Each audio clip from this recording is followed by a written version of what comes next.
Kumpul dulu sini.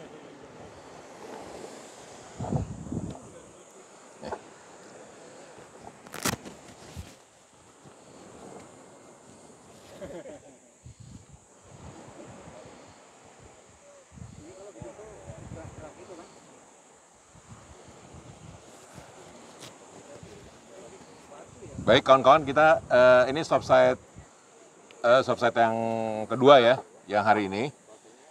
Jadi memang kita ini sudah kita rencanakan ya, yang namanya tebing pantai ini, pantai tebing ya, pantai tebing ya, tebingnya ini. Jadi ini adalah tetapi dia hasil awan panas kalau zaman-zaman dulu ya, bukan zaman dulu. Dalam proses vulkanismenya awan panas gitu. Atau kalau dalam istilah ilmiah vulkanologi ini PDC, Pyroclastic Density Current. Nah, lokasinya itu di sini. Ini adalah lokasi pantai tebing. Nah, kalau kita lihat ini kan merah ya, warna merah. Nah, kalau kita cek di peta itu adalah ini QVT ya. Nah, QVT itu ini Pleistocene gitu. Pleistocene atau dia namanya si Leucopico gitu. Nah, itu dari pemetaan yang dulu. Pemetaan yang ini, bukan yang dulu, pemetaan ini ya. Tetapi ternyata sesudah ada penelitian soal gunung api Samalas yang meletusnya sangat hebat. Nah, ini tuh semua adalah ini gitu. Nah, ini. Jadi yang ungu ini adalah suspected area of PDC deposition, Pyroclastic Density Current. Jadi awan panas. Jadi pada saat Samalasnya meletus hebat, ya terus terjadi pembentukan kaldera, runtuh tuh. Nah, terus runtuhnya itu blasting kemana-mana dia. Nah, ini arah-arahnya ya, direction of main pumice. Nah, ini pumisnya. Jadi kawan-kawan kalau pengen lihat pumis tuh kayak gini.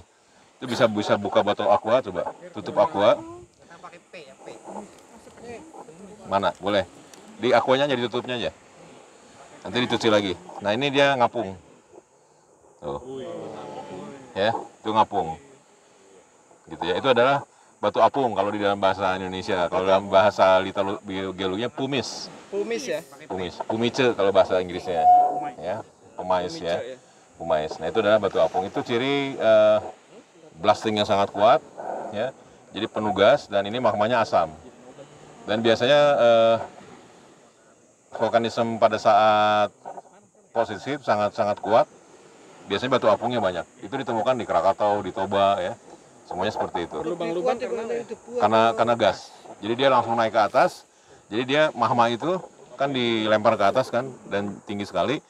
Langsung dia ngebeku di situ, tapi keluar gas semua. Jadi pada saat udah datang udah ringan. Oh, karena gasnya keluar. Karena gasnya keluar.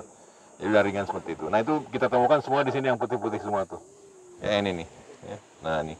Nah, tapi ada juga batuan-batuan beku ya kayak gini yang agak hitam. Ini pumis-pumis, nih pumis semua, ini batuan-batuan hitam. Kalau yang pyroclastic atau yang tuff itu berarti dia ini semuanya tuff. Ya, dari abu vulkanik. Tapi ini tuffnya secara umum. Tapi kalau kita lihat ini kan banyak pumisnya, banyak fragmen-fragmen kayak gini ya. Jadi ini lebih cocok sebagai awan panas prosesnya atau pyroclastic density current PDC itu. Kalau tuff yang biasa adalah jatuhan abu vulkanik. Ya, kayak gitu. Kalau dia di laut kan yang lainnya itu kan ngendap kan ya? Bisa saja kalau kita cek. Kenapa? Maksudnya kalau yang kadang kalau misalkan meletus terus ke bawah ke laut habis itu kan mengendap. Itu biasa tuh biasa. Tapi tuh dia akan kalkarius tuh kan mestinya ya. Karena abu vulkanik tertiup terus dia jatuh lagi. Nah, itu jadi tuh yang mengendap di bawah laut ya, marine tuh seperti itu. Kalau yang bukan yang ngapung, yang tuh biasa, yang abu vulkanik maksudnya. Kalau yang ini ya jadi itu. Jadi yang nggak tenggelam mana ngapung kan. Gitu, pumis. Nah, ini cerita utuhnya seperti begini. Nah, ada perubahan. Jadi coba sebentar ke peta geologi yang tadi. Kalau peta geologi yang tadi, ini kan ini semua nih. Nah, ini ya, yang warnanya merah muda ya. Merah muda adalah ini. Di sini disebutnya QVT. Ya, QVT itu adalah ini. Formasi Leucopico, tuff. Nah, ini di sini juga sebut tuff berbatu apung. Ya, tuff berbatu apung, terus lahar ya. Bereaksi lahar dan lava. Disebutnya begitu. Terus umurnya Pleistocene. Yang ini. Pleistocene itu berarti dia eh, sekitar mungkin paling muda itu kan 12.000 tahun Pleistocene. Ini sebutnya Pleistocene tengah dari sekitar 2 juta. Jadi mungkin ini sekitar 1 juta tahun lah umur ini tuh, si Kivete ini. Nah, tetapi hasil penelitian terbaru, coba dibuka. Daerah ini coba dibandingkan, disandingkan nih. Nah, ini. Nah, jadi yang ungu ini adalah ini. Dan kita lebih percaya yang ini karena ini ada dating di sininya. Nah, ini nih. Location of charcoal samples. Pengukuran umur dating itu. Pengukuran umur. Jadi di sini itu sebenarnya kalau di beberapa tempat ada bekas-bekas pohon-pohon waktu dia blasting, waktu dia awan panas itu, ya, pohon-pohon kan ikut runtuh kan, terus fragmentary, nah itu dibawa dan langsung jadi arang, makanya charcoal kan, jadi arang. Jadi di sini tuh ada arang-arang gitu kan. Kalau waktu kita tadi sebelum belok kan juga di sebelah kanan jalan yang begini juga, ya kan. Terus kita belok masuk mobilnya jalan kaki dikit yang begini juga. Nah di situ ditemukan bekas-bekas pohon gitu ya. Nah ini yang jadi diukur umurnya pakai ukur umur karbon. Dan ini semua di sini semua itu tidak ada yang lebih tua dari 1250 tahun umurnya. Tidak ada yang lebih muda maksudnya. Jadi si pohonnya sendiri ada yang paling tua sekitar 800 tahun yang lalu ya. 800 tahun yang lalu, terus yang paling mudanya itu di sebentar ya, 800 Masehi. Ya, 800 Masehi. Terus ya lebih kalau sekarang lebih tua berarti kan. Sampai ke 1250-an. Yang paling mudanya. Kita sekarang di Masehi, di penanggalan Masehi. Jadi yang paling tua ditemukan arangnya itu berumur 800 Masehi. Terus yang paling mudanya 1250-an. Tahun 1200 Pak ya? Ya, tahun 1200. Zaman kerajaan Singasari kalau lagi di Jawa itu, kira-kira. Singasari, Kediri ya. Nah, ini semua. Jadi ini sebenarnya adalah umur Kuarter, umur Holosen. Karena Holosen itu dimulai 12.000 tahun yang lalu. 12.000 tahun yang lalu kan, kalau sebelum Masehi kan 2.000 tahun yang lalu kan. Nah, ini di sini umurnya yang paling tua adalah umur penanggalan 800 Masehi. Terus yang paling muda 1250 Masehi. Tidak ada yang lebih tua dari itu. Yang lebih muda dari itu nggak ada. Jadi artinya proses charcoalnya kapan itu kalau seperti itu? Direct pas pada waktu dia terjadi vulkanisme. Kalau Ya, tapi nggak dari umur. Jadi dari sampel arang yang paling tua ditemukan umur 800 Masehi, yang paling muda ditemukan umur 1250 Masehi. Berarti kapan terjadi blasting awan panasnya? di saat itu berarti 800 sama Enggak. 800 adalah pohon yang ke bawah.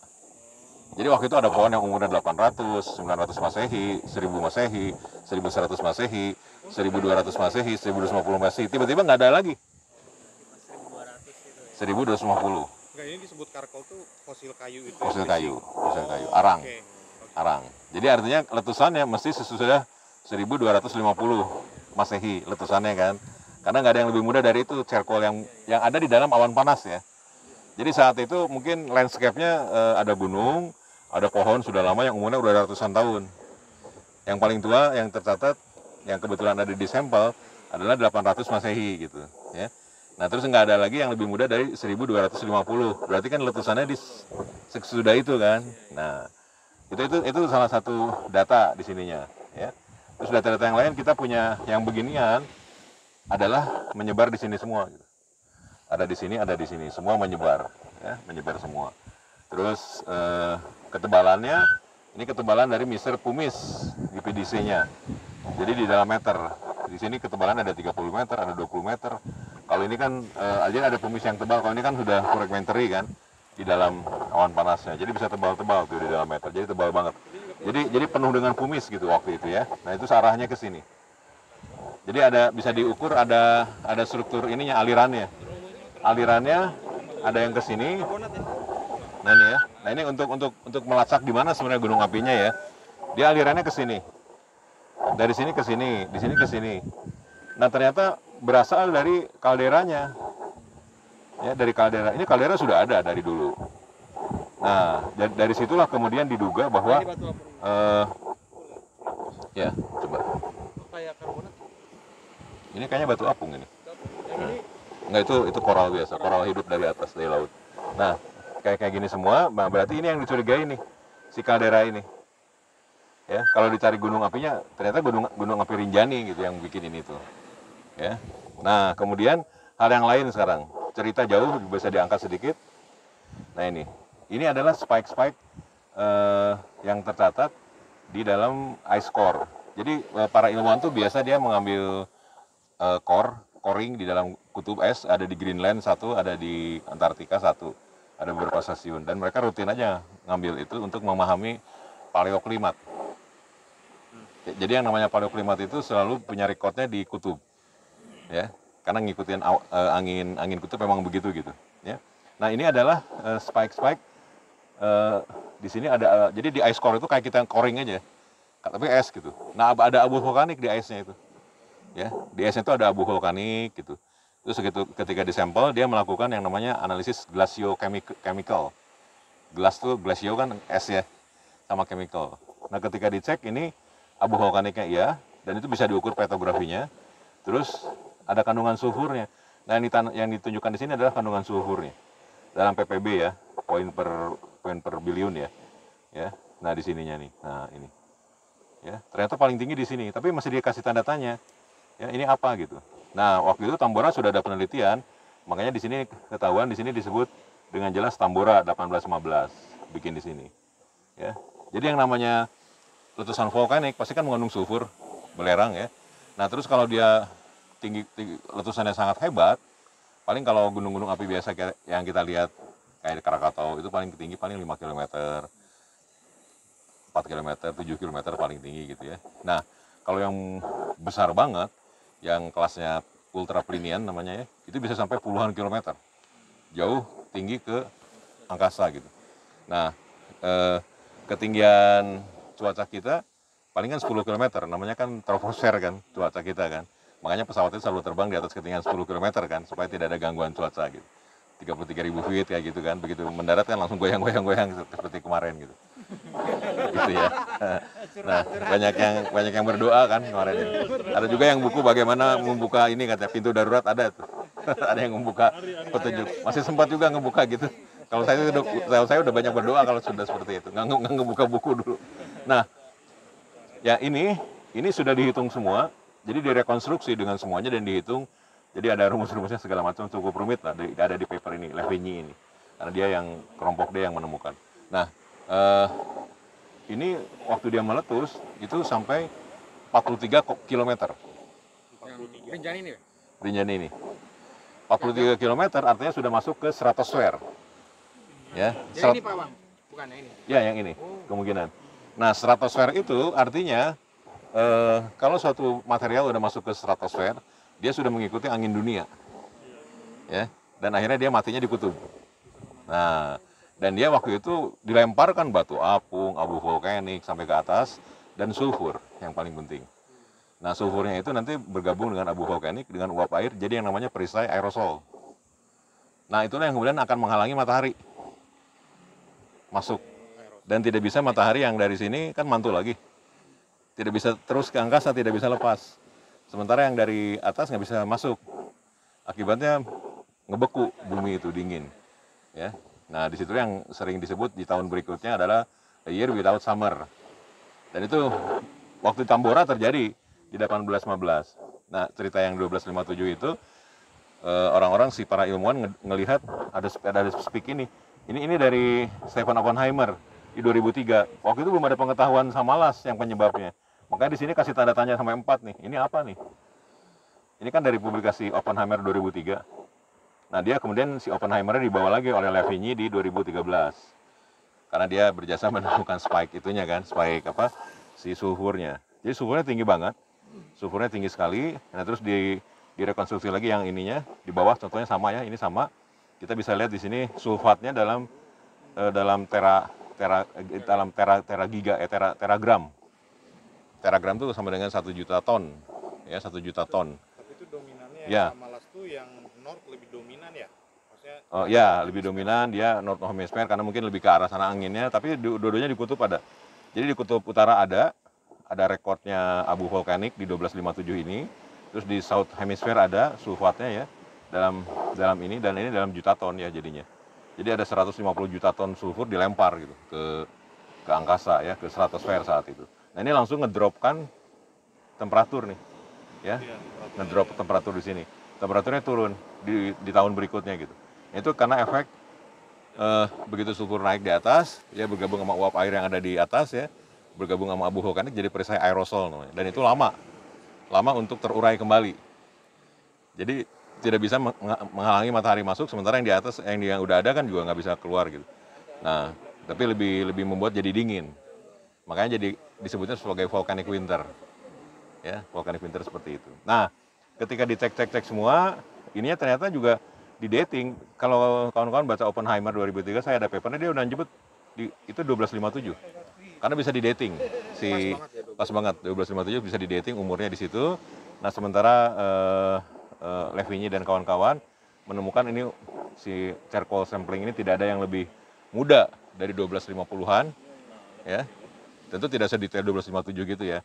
Karena kan beda pengukuran radiometrinya, tapi ini kena semuanya gitu. Nah, terus yang lain adalah si abu-abu vulkanik ini dengan ilmu yang lain seperti mikropetrografi dan lain-lain bisa dikarakterisasi petrografi si abu vulkaniknya. Nah, ternyata sama dengan petrografi yang di sini. Persis, jadi dikorelasikan. Jadi akhirnya klop semua gitu. Ya, klop semua, akhirnya sudah dicurigai bahwa yang pembuat ini adalah si Samalas. Nah, dari mana Samalas munculnya? Waktu itu kita belum tahu, disebutnya Rinjani. Ternyata ada Babat Lombok. Babat itu catatan sejarah. Dari zaman dulu kan orang-orang kita suka menceritakan hal yang lisan. Tentu di tahun 1250 di Lombok tentu sudah ada orang tentunya. Karena di Jawa aja udah ada kerajaan Singosari dan Kediri. Tapi mungkin belum biasa menulis gitu ya. Sesudah ada orang-orang Jawa masuk ke sana, ada kebudayaan menulis. Tapi itu kan terjadi kemudian. Karena si Babat Lombok itu ditulis dalam huruf Jawa Madya dan ditulis dalam huruf Kawi. Nah, isinya di sini. Nah, ini bahasa aslinya nih, Gunung Rinjani Kularat. Ya, Kularat itu artinya longsor. Miwah Gunung Samalas Rakrak dan Gunung Samalas runtuh. Balabur Watu Gumuruh. Nah, jadi ada banjir batu yang bergemuruh, Tibeng Desa Pamatan, menimpa Desa Pamatan. Yata hanyut Balai Halang Parubuh. Jadi hanyut semua gitu ya. Kurambang Ning Sagara, terapung-rapung di lautan. Jadi ada tsunami kayak gitu, ya. Wongi pun halong kang mati, orang-orang pun banyak yang mati. Ya, itu bahasa Babat Lombok.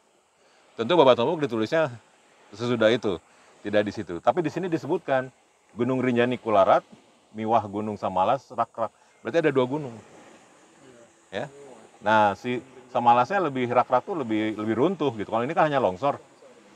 Berarti yang lebih parah adalah Samalas. Nah, baru kemudian direkonstruksi. Jadi Gunung Samalas itu adalah satu komplek dengan Gunung Rinjani. Gunung Rinjani sekarang masih ada yang suka didaki orang, dan itu Meli ada sudah 9 kali katanya naik Gunung Rinjani ya. Saya baru 1 kali nggak berhasil itu karena udah kecapean. Waktunya udah terlalu mepet. Nah, ini yang longsor tuh ini. Yang Kularat tuh ini. Ya, makanya sekarang ketinggiannya 3726. Nah, tapi waktu itu former Mount Samalas itu diduga sampai 4.200 meter. Lebih tinggi lagi. Dan itu yang runtuh, kemudian dia membuat kaldera ini. Nah, kaldera ini. Yang kalderanya 6 km ya, kesininya 8 km gitu. Termasuk lebar. Ya, dan sekarang diisi oleh oleh Sagara ya, kaldera isinya air bukan air laut ya, air biasa, air hujan dan lain-lain. Nah, dalamnya 400 meter dalam, karena memang dia tadinya gunung api kan, ya lebih dalam dari Laut Jawa. Nah, dia jadi kaldera tuh memang tidak terjadi karena kalau kawah kita bedakan kawah sama kaldera ya. Kalau kawah itu benar-benar hasil blasting, jadi dia materialnya dilempar semua habis jadi cekung kan. Nah, kalau kaldera dia runtuh. Materialnya habis semua, sudah dikeluarkan benar-benar habis, akhirnya nggak ada daya dukung kan, ambles. Nah, pada saat ambles itulah ini yang terjadi. Awan panas semua. Dan ini yang banyak dari awal pun sudah ya, tentu ada yang tadi itu batu Tibeng itu kan, batu-batu desa itu menimpa Desa Pamatan di sini kan, Tibeng Desa Pamatan. Ya, batu-batu bergemuruh menimpa gunung desa-desa itu, habis itu tapi banyak yang matinya sama ini awan panas bersamaan dengan terbentuk kalderanya runtuh. Makanya dia arahnya kemana-mana ke sini nih. Ke sini, ke sana, sana, ya. Dan itu sudah dihitung berapa banyak materi yang dikeluarkan, 40 km kubik totalnya. DRE-nya, dense rock equivalent-nya 43 km kubik. Lebih besar dari Krakatau berarti, Pak? Krakatau hanya 18 km kubik, Tambora 33 km kubik. Ini 40 km kubik, tetapi yang namanya Toba 2000 km kubik. Itu super volcano. Dan di dalam indeks ledakan gunung api itu ada kelas-kelasnya gitu. Dan Rinjani kelasnya 7. Di situ nggak muncul ya, Pak? Di mana? Enggak yang tangga yang diputar gitu. Kenapa yang nggak muncul? Umur yang itu Pak, yang tinggi itu kan ada yang merah bulat gitu kan, yang penangga umur. Ini. Charcoal ya. Nah itu Toba nggak muncul ya? Oh, Toba kan kapan Toba terjadi? Toba terjadi sekitar lebih jauh lebih tua lagi. Toba itu di waktu manusia baru migrasi 74.000 tahun yang lalu. Ini kan si spike ini baru diambil dari 2000 tahun terakhir ini. Ini 2000 tahun terakhir. Nah, Toba itu sudah diukur juga dan ada juga abu vulkanik. Tapi kita harus masuk ice core yang jauh lebih dalam karena dia terjadi di 74.000 tahun yang lalu. Pada saat migrasi manusia sedang terjadi dari Afrika. Dan itu mungkin juga yang menghentikan jalur migrasi. Dan itu sampai ke India segala macam abu vulkaniknya. Terbesar di sepanjang sejarah Toba itu ya? Terbesar di sejarah modern, modern lah ya, Modern. di Plistosen, Toba itu. Toba super, makanya dia sekarang kita punya kalderanya itu 100 kali 30 km. Ya Danau Toba itu. Tapi Danau Toba itu hasil 3 kali ledakan yang kuat. Yang kuatnya paling terakhir adalah yang di 74.000 tahun yang lalu. Ya, makanya dia nggak mau, ini hanya untuk 2000 terakhir. Semua kena nih. Nah, karena dia menyebabkan bencana yang global, ya terutama negara-negara Eropa nggak datang tuh musim panas. Eropa, Amerika Utara, mereka mati, banyak korban di situ. Nah, apa dalam bentuknya? Panen gagal. Terus panen gagal apa? Kelaparan. Kelaparan apa?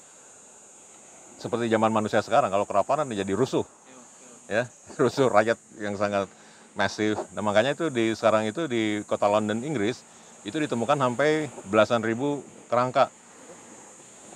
Dan itu kita di dating itu 1250 juga. Nah, itu hasil itu. Dan itu tidak hanya di London, tapi juga di Cina, pokoknya yang mengalami itulah musim dingin harusnya datang, musim panas nggak datang, gitu ya.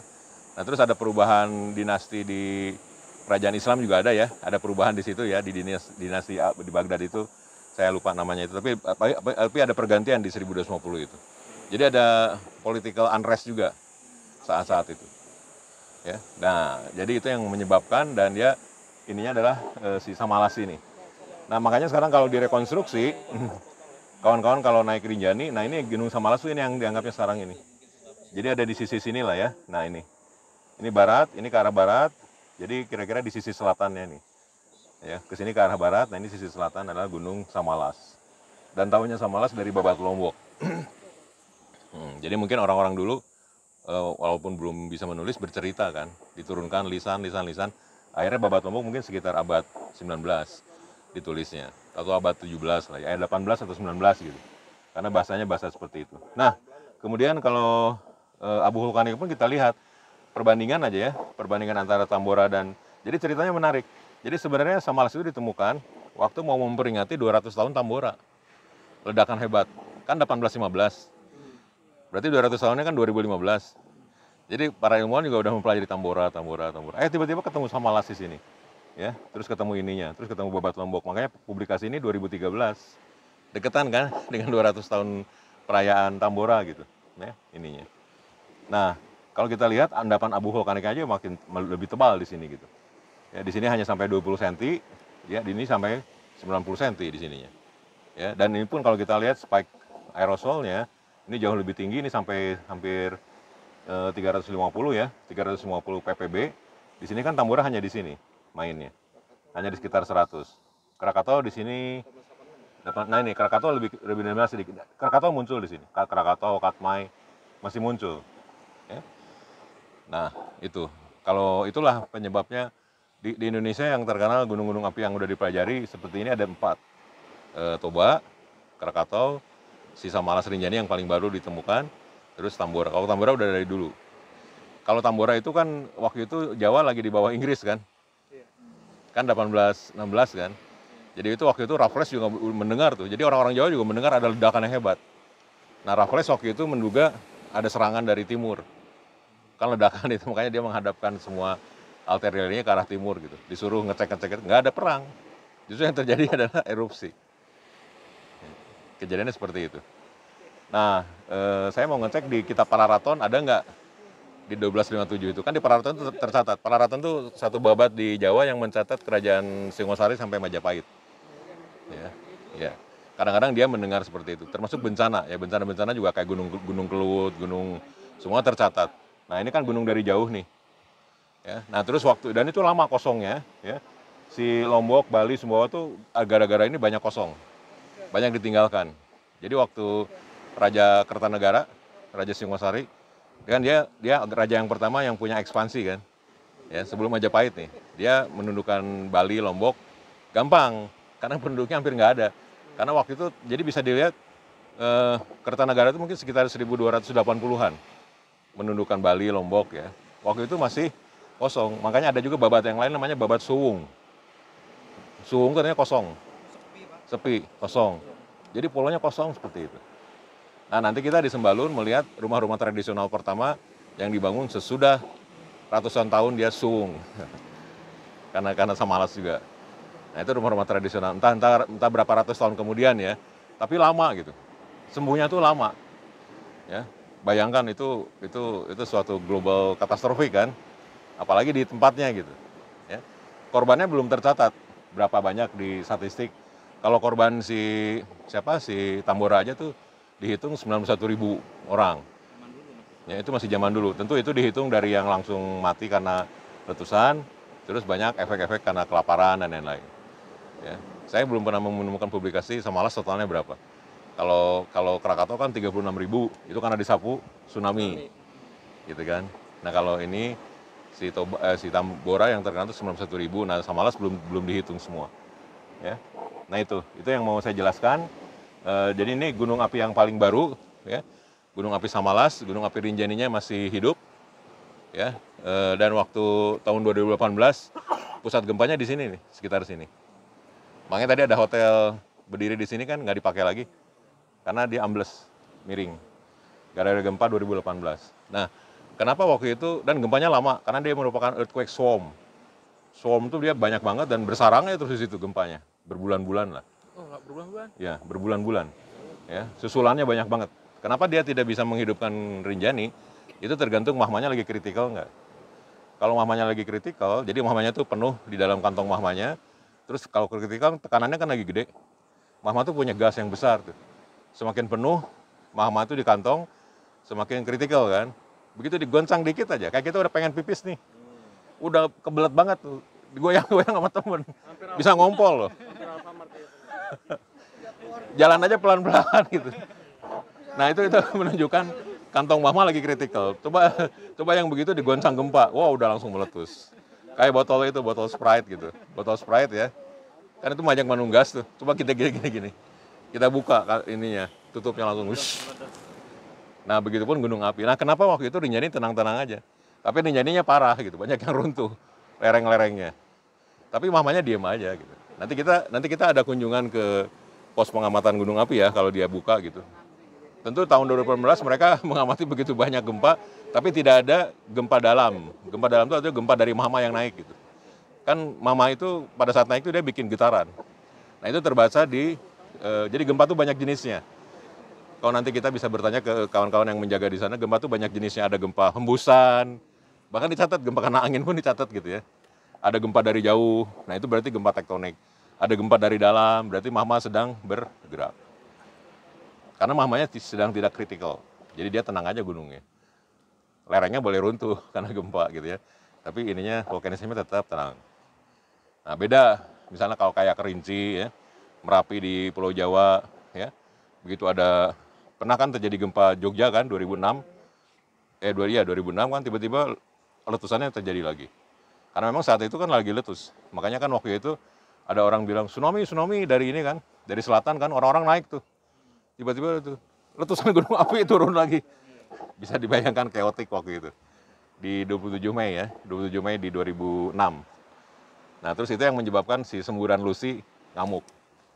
Itu cerita lain lagi, tetapi efeknya sampai bisa regional seperti itu.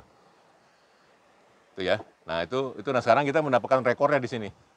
Rekornya adalah batu-batu apung ini, terus di beberapa tempat kita bisa menemukan charcoal-nya dari pohon yang dulu ada, lalu di blasting di 1257. Nah, akhirnya dengan data-data ini semua, ya, akhirnya sudah diputuskan sekarang dan sudah disetujui dan sudah jadi paper bahwa gunung api Samalas lah penyebab itu di 1257 Masehi. Ya, penjahatnya. Kulpritnya adalah itu, penjahatnya itu adalah ini. Udah ketangkep Pak ya? Ya, udah ketangkap. Gunung api Samalas. Nah, kalau kita lihat masih banyak juga spike-spike yang belum ketahuan gitu. Ini pun lama gitu ya. Dan ini paling tinggi, tapi kok nggak ketahuan apa gitu. Di sini ada lagi di 1100 nih. Di 1100 itu punyanya siapa gitu. Siapa ininya kambing hitamnya gitu. Ya, banyak pekerjaan sebenarnya untuk vulkanolog. Ya, harus dilihat. Ini pun kan secara tidak sengaja ketemunya. Tapi semuanya klop gitu. Cerita-cerita itu, cerita umurnya ini 1257, cerita charcoal nggak ada yang lebih muda dari 1250. Terus blasting yang arahnya ke sini semua gitu ya. Terus diukur-ukur semua.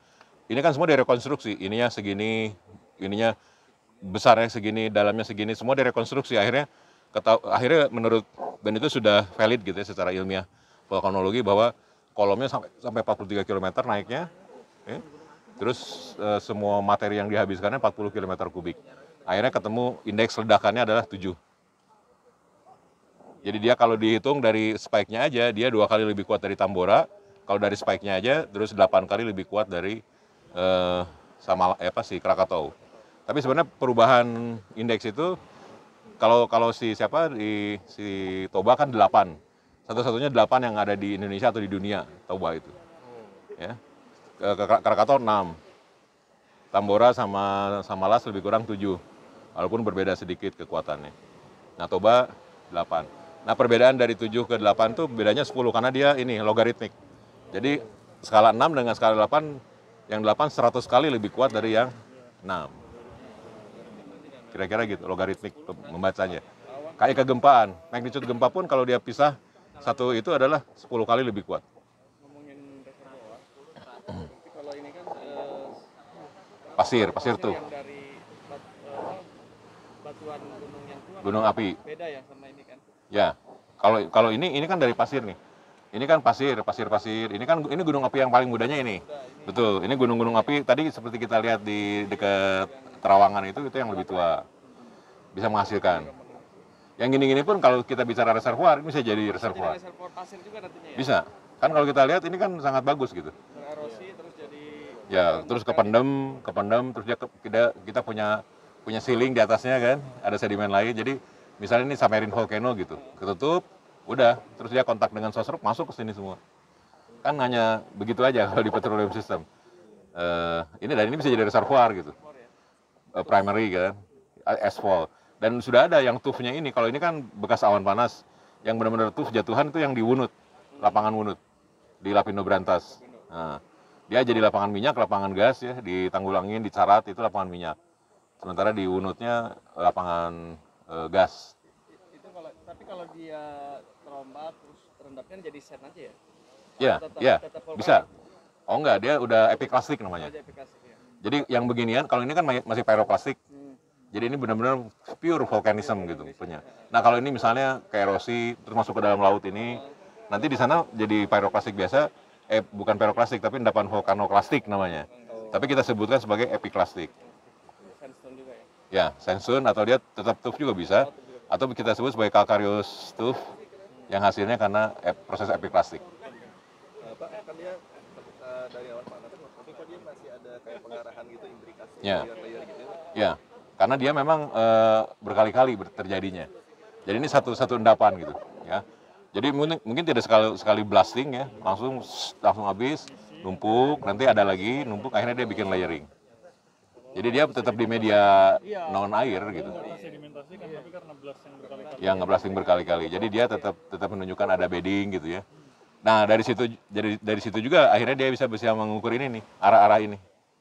Ya, nah ini kan ada direction of the main pumice of PDC. Ya mungkin ini juga terarah semua. Jadi dia bisa ngeliat, oh ini arah pumisnya ke arah sini di daerah sini. Jadi orientasinya bisa diukur gitu, arah-arah pumisnya. Kalau untuk ini, kalau saat plastiknya itu ada perubahan nggak sih? Misalnya kalau dia jatuhan gitu, apakah jadi fragmennya itu nggak beraturan atau dia Ya. harus yang gede dulu di bawah? Ya, Nah, itu graded bedding gimana? gitu ya. Kalau ini kalau kita lihat bisa ditelusuri agak random gitu ya. Kita bisa lihat ada yang kasar di bawah, halus di bawah, tapi ada lagi yang kasar gitu. Tapi beberapa periode.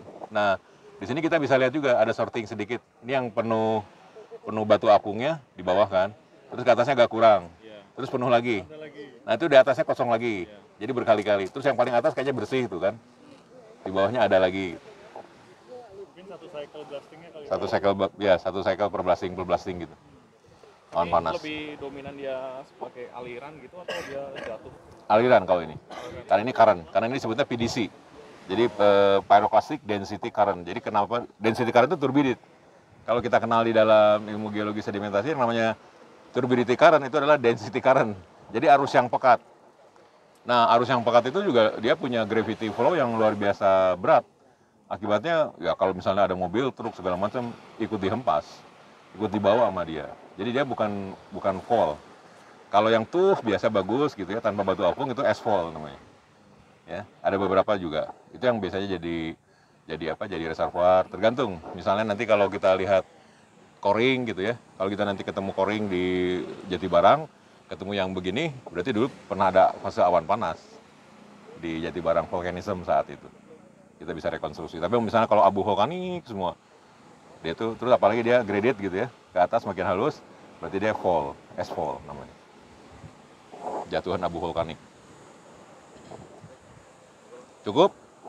Oke, jadi ini penting ya kami bawa ke sini karena memang ini historical dan juga supaya kawan-kawan juga tahu bahwa ini Pulau Lombok itu terkenal juga pernah menjadi satu pulau dengan gunung api yang menjadi perhara bagi dunia.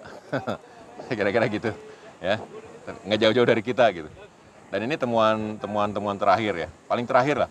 Belum ada lagi. Kita sebenarnya banyak gunung-gunung api yang gede-gede yang menyebabkan kayak kaldera Tengger ya, kaldera Ijen itu kan gede-gede juga tuh. Terus kaldera Sunda, tapi kan kita belum bisa merekonstruksi dengan baik. Tapi itu pasti besar ya. Jadi waktu zaman Plistosen dan Holosen bawah tuh banyak gunung api besar. Untung kita belum hidup gitu di situ ya. Kalau ini udah ada, makanya oh ya kerajaan-kerajaan di sini juga satu kerajaan Lombok punah itu. Karena Pamotan itu adalah ibu kota kerajaan waktu itu. Kan waktu itu juga udah ada kerajaan ya 1200 semua 50 tuh. Di Jawa kan lagi ada kerajaan Kediri, Singosari, tentu di sini juga ada gitu. Orang-orang aslinya mungkin kan entah yang dari Bugis atau tempat